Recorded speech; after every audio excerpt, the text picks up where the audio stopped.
Hey everyone, it's Ethan or Miist back again for another video today, and welcome back to the channel, guys. We're here again for yet another video, back again with every movie I watched last week, and I had a pretty good week last week as well. The past 2 weeks I've watched 38 movies, which is kind of crazy if you think about it. So this week I watched 18. Let's get into it. Starting it off with my least favorite, Spot Kitty, just over in the corner there. Starting it off with my least favorite, which was Suspiria by Luca Guadagnino. This was a movie that I wasn't really sure what to expect heading into it, and I really didn't enjoy it pretty much at all. There really was not much enjoyment at all throughout this movie for me. I don't really like a lot of the actors in the cast, which doesn't really help, I don't think, either. And it's just a really, I don't know, most horror movies are weird, but this one just didn't really click with me, I guess, so I really didn't enjoy it, unfortunately. There is an original to Suspiria, which has a higher average than this Luca Guadagnino remake. I don't know if I'm going to rewatch, or if I'm going to watch it or not, to be honest. I might, but yeah, overall, not great. Let's move on to one of the themes of the week, still going through the Diary of a Wimpy Kid movies. Diary of a Wimpy Kid, but this time a 2021 animated remake. This one is pretty hollow. It feels lifeless, and it just doesn't have the charm that the originals do, the live action originals do. So, yeah, it's just not good. 29 out of 100. Moving on to Diary of a Wimpy Kid, Roderick Rules. Again, the animated remake, and it's just more of the same. For both of these movies, there's a lot of things that they changed from the books and from the original movies, which obviously sometimes it kind of sucks remaking movies because you're just stuck either literally making the same movie or you're going to have to change some things. And sometimes the change is good, sometimes the change is bad. In this case, I think the changes are bad and not as enjoyable, especially because of how great the live action Roderick Rules is. So, yeah, this one also kind of sucked. Hard to sit through. 32 out of 100. Let's move on to Diary of a Wimpy Kid, Dog Days, which is live action, which I rated 56 out of 100. Kind of enjoyed it a little bit, you know. It's kind of weird, but really I'm just trying to finish this franchise, essentially, at this point. There's one left of each of the live action and the animated I need to watch. There's a Christmas one for the animated, which I'll probably watch around Christmas, which I think is just a short film. And then there's not Dog Days. I don't remember. The Long Haul, I believe, is the fourth one, which is a completely new cast. Everyone is recast, so not really looking forward to that. Mella and I are going to try to watch it this week. Anyways, yeah, let's just keep going to one of the themes of the week, which was Martin Scorsese. I definitely dived more into his filmography this week, and my least favorite so far going through his filmography is The Color of Money, which I ranked a 68 out of 100. Great, really, I was really looking forward to this just because I quite like Paul Newman, and I like Tom Cruise as well, but I didn't love this movie. I don't know, it was alright. I'm not a big pool guy, I guess. Didn't really have me that interested for most of the movie either, so just don't think that this is Scorsese's best, you know? Let's move on to how I started the week way back when with A Complete Unknown, which I ranked a 68 out of 100 as well. I did like this one a little bit more, even though I also ranked it a 68 out of 100. Mostly because I think the biggest surprise for me of this movie was that I actually enjoyed Bob Dylan's music. I've never listened to any Bob Dylan music because not my vibe. But I actually quite enjoyed most of the songs throughout this movie. So, one, shout out Timo. Two, I guess shout out Bob Dylan. So that was kind of nice. I see a lot of people complaining that it's just too hard to understand what Timo was saying. I personally didn't have a hard time with it, which is weird because I would kind of typically have that hard time depending on the mumbling, even though I'm someone that mumbles. Yeah, I don't know. It didn't really serve much of an issue to me, but that's fine. Anyways, I had a good time with it. Well, a decent time with this movie, and there's some enjoyable stuff here. 68 out of 100. Let's move on to Dumplin', which was a movie that Mel and I watched together this week. And this is a movie that Mel has told me about many times. And this week, well, I guess that night specifically, I surprised Mel with a little charcuterie board when she came home from work, because she's been really craving charcuterie boards, and we're a charcuterie household. So we do that quite often. And I told Mel, choose whatever we're doing tonight, whatever you want. She ended up choosing a movie, and she ended up wanting to watch Dumplin', sorry. So we watched it, and we both enjoyed it. I actually enjoyed it more than I thought I was going to, even though I didn't really know what to expect heading into this. Now, definitely some good stuff in this movie. Really, like I said, it's just an enjoyable movie. And I think Mel really enjoyed revisiting it, because it's been a long time since she revisited it. And we both had a good time with it. 71 out of 100 for Dumplin'. Let's move on to another 71 out of 100, actually, which is April Fool's Day. And before I can actually talk about this, I find another theme of the week this week was just good movies. There's a lot of movies I ranked a 3.5 star this week. And my 3.5 star ratings have actually been catching up to my 4-star ratings on Letterboxd, which my 4-star is my most used ranking, which is kind of funny, I guess. But anyways, yeah, I ranked April Fool's Day as 71 out of 100. This is one of the most obscure movies I think I've watched this year. Not many members, not many people have seen this movie from what I know of, but I watched it on April Fool's Day, and it's just a nice little slasher horror, but with a pretty awesome twist at the end that I wasn't expecting, and I quite enjoyed. So definitely recommend this. It is on Prime. I would definitely watch it. Obviously, April Fool's Day just passed, but still, I enjoyed it. Let's move on to Road to Perdition, which was the last of the Sam Mendes filmography I wanted to go through, and I enjoyed this one as well. A 73 out of 100, a kind of nice little revenge crime thriller, I guess, which was pretty sweet. And it was nice to see a little baby Tyler Hoechlin, which was kind of cool to see as well. Tom Hanks seemed to have had like his most reserved role. I feel like he was just super chill in this movie. He didn't really have to do much, I found, which is kind of a nice change for Tom Hanks. He usually is, in my opinion, a very strong actor, and this one he was just kind of chill, I guess. That was kind of his character too, I guess, to be fair. But yeah, and an ending I wasn't expecting either, so it was fun. Had a good time with it. And also Paul Newman, 73 out of 100. Let's move on to Wrath of Man. Also, one of my themes of the week is Guy Ritchie movies. Not many, but I am starting to go through some of his filmography. One of my goals of the year is to go through Guy Ritchie's filmography, and I ranked Wrath of Man a 73 out of 100. Again, similar to Road to Perdition, a pretty intense revenge thriller. This one I definitely enjoyed more. I really liked the cast. I personally am really enjoying Guy Ritchie's movies so far. The cinematography and score throughout a lot of his movies are quite solid, and I really enjoy them. And yeah, I had a good time with this one as well. I quite like Jason Statham, so it's kind of hard for me to complain about it, I think. But yeah, Jason Statham, in my opinion, is pretty much always a win. So that's nice. He's also kind of one of my themes of the week. Lots of themes this week. Anyways, let's move on to T2 Trainspotting. This was something I wanted to watch last year when I'd watched the original Trainspotting, but I never did. I never got around to it. So it recently was released on Netflix, I believe. Figured I'd give it a watch.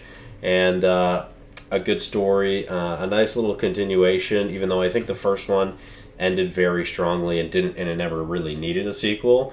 It's nice to see a sequel, you know, and a very different sequel than the first one that we were so used to in the original Trainspotting. So yeah, I don't know, this was just a nice little fun sequel of what maybe addiction can do to someone 15 to 20 years later. It's very interesting how differently it can affect certain people. So That's it's quite an interesting topic of conversation, I would say. So I'd recommend both Train Spottings if you've never seen them. Definitely give them a watch. 74 out of 100. Let's move on to Heat, which I ranked to 75 out of 100, which I know you're probably thinking is a little low, which I'll get into in a moment. But first of all, I want to say rest in peace to Val Kilmer, who sadly passed away this week. I'm not gonna lie, I haven't delved deep into Val Kilmer's filmography. I've seen a few of his movies. I've seen the Top Guns. Obviously, I've seen Heat now. I think Heat was the most popular that I hadn't seen, like on his Letterboxd. And I also actually really liked him as Batman. I think he, in my opinion, I know this is a hot take, but I think he is the best of the 80s, 90s Batman, because I personally didn't like Michael Keaton as Batman or Clooney, and I quite liked Val Kilmer. So, yeah. Again, that really sucks, and rest in peace to Val Kilmer. I'd really like to watch the documentary that he made of like his life over, I think it's like 40 years. So I'd like to watch that at some point. Maybe give me a little bit more insight into him. But yeah, anyways, back to Heat. I ranked Heat as 75 out of 100. Truthfully, I think this could go up in rating. I was just incredibly exhausted and struggling to stay awake watching this movie. Not the movie's fault. I was just so tired, and I've been really tired. I mean, you might be able to tell. I'm just really tired lately. Mel and I have not been sleeping a lot lately. We've been really busy, and we've both been out or up late, and it's been a long past like couple weeks. We both have been working a lot as well. I've been working 6 days a week. So yeah, it's been a little bit tiring. Anyways, 75 out of 100 for Heat. This is a movie I'd really like to rewatch, although I did enjoy it. Let's move on to, I know I'm going to lose some people here because I like this movie more than Heat, but a Minecraft movie. I'm going to read my review for a Minecraft movie because I think I kind of put it into perspective, really what I was thinking walking out of the theater. Mental, psychotic, and chaotic. Expectations so fulfilled. I really didn't have much expectations, but man, I just kept getting more and more excited for this movie all day, and I fully expected garbage, and some of it definitely is. I really had a good time with it.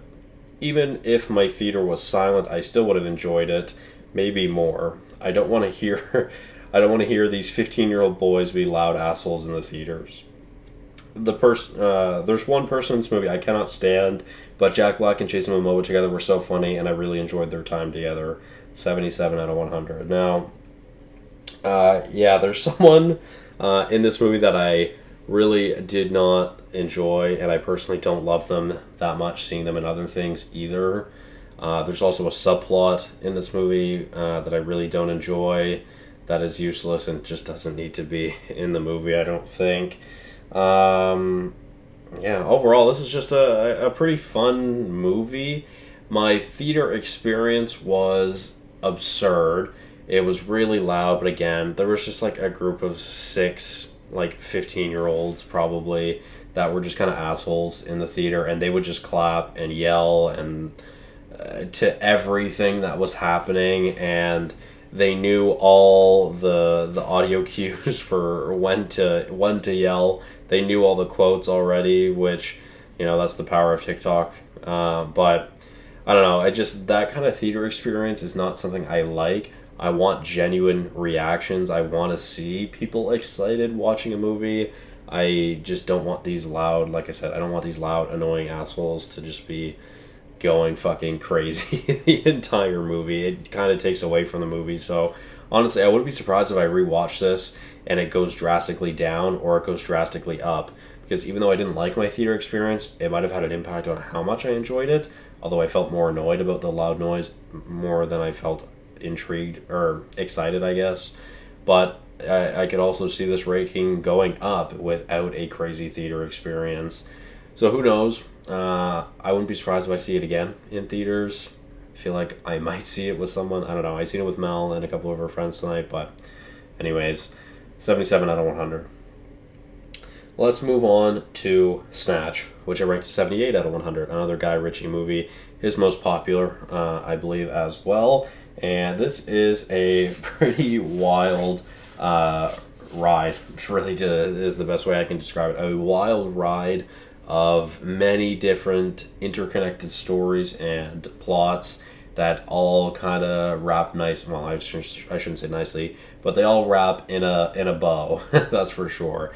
I love seeing how these different stories ended up connecting to each other, and I personally liked the way that was filmed and edited and directed. I know it's not for everyone, but I liked seeing it, especially the eventual car scene of, I believe, Boris getting hit by the car, where it's like we've got three different perspectives of all these things happening, and they each happen at different times, but they're all happening at the same time, and we get each perspective of it. I really enjoyed that. That was probably one of my favorite scenes from the movie. Overall, this is a good movie. I like the editing. I had a good time with it. 78 out of 100. Let's move on to Lightyear, which is the last of the Toy Story movies that Mel and I needed to watch. Glad we were able to get this out of the way. And this is the first time I've rewatched it. This is the first time Mel has ever seen it. And I am not going to lie to you guys, every single second of this movie, up until Zurg, I probably would have rated this movie a 100 out of 100 on rewatch. I loved absolutely every second of this movie on rewatch until we got to the stuff about Zurg. And this movie really takes a dip in quality, I think, at that point. The first hour, though, is literally, in my opinion, like pure perfection. I absolutely loved it. So I'm really sad to see how much I ended up lowering the rankings after that last half an hour. The original opening scene, well, not the original, but the opening scene of the first test flight is also one of my favorite Pixar scenes and one of the most beautiful looking Pixar scenes ever. Cinematography in this movie is also fantastic. And yeah, this was a really, really wonderful first two-thirds of the movie that I wish landed. I wish the home run hit. We made it to third base, but we didn't quite make it home, I guess. Anyways, this was a great movie still, in my opinion, but it really, really loses a lot of points, unfortunately. Alright, let's move on to the top three, which I ranked at 3, Shutter Island, which is the first time watch for me. Again, another Scorsese.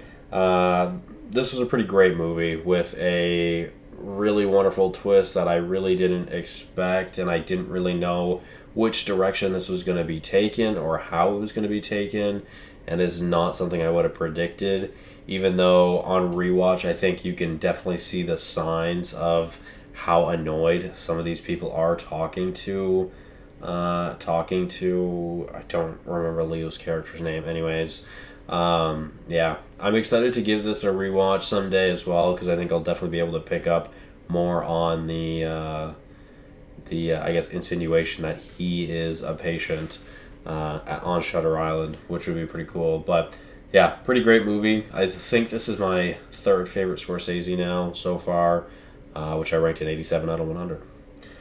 Now, speaking of Scorsese, let's move on to what is now my second favorite Scorsese movie, which is After Hours. This is a movie I really, really enjoyed. A fun movie, and the worst night in human history. Absolutely insanity.